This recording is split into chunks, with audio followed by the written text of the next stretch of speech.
In the prologue to his latest book, prolific historian H.W. Brands writes, "In every colony, and then every state, were thousands of men and women who wanted nothing to do with independence.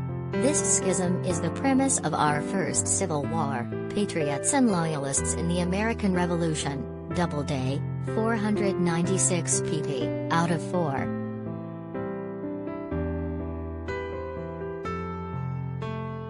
Brands, a two-time Pulitzer Prize finalist, also cites early on an example of a particularly brutal pitched battle between Patriot and Loyalist militias that went badly for rebels.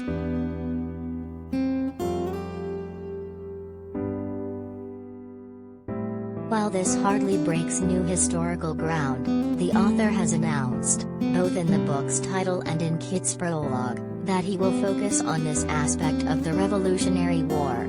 The reader anticipates revelations on this front.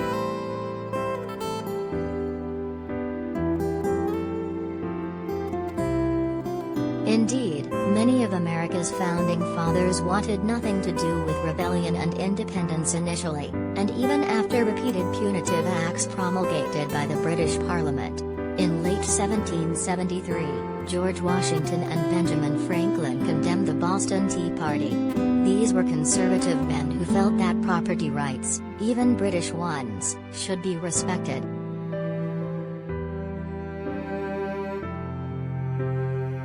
Reveals crush on Queen, how John Lennon gleefully quit Beatles.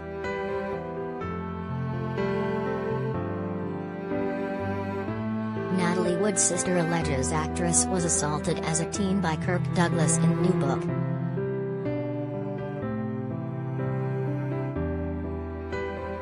But before long, American rebels, under orders from Washington and others, would be jailing fellow colonials who remain loyal to King George III and confiscating their homes.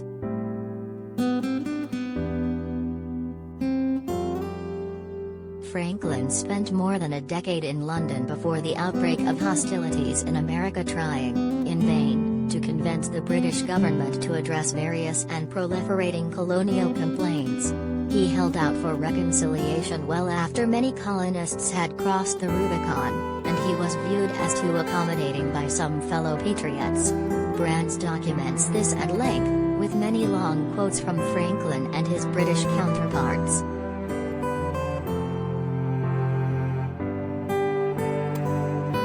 But once Franklin came around, he was all in. In 1776, he would renounce his own son William, whom he had helped in 1763 to become the royal governor of the colony of New Jersey. William was arrested by American forces and jailed in 1776, and his property was confiscated. The two never reconciled after the war.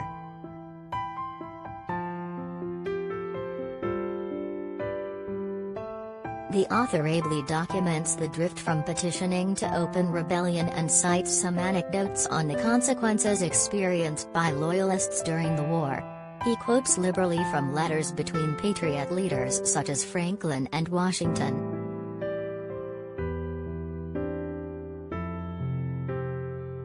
But what Brands doesn't do is delve deeply, or in any great detail, into the Civil War that he has set up as his book's errand.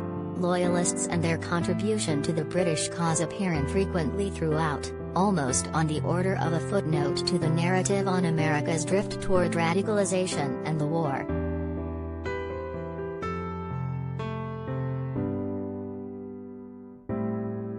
The reader is never provided with a clear sense of how many Loyalists there were, how many of them took up arms, and how effective their intransigence was for the British cause. There are thousands, of course, the reader learns, but not how many thousands. Perhaps such numbers are hard to ascertain with precision from the historical record, but if that is the case, the author doesn't make it.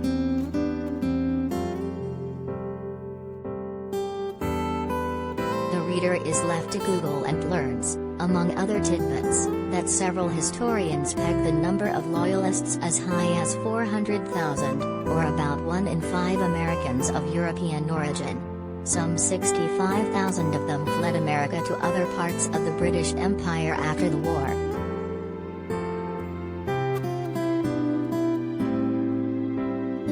and wanting to avenge his mom, a darkness arose within me.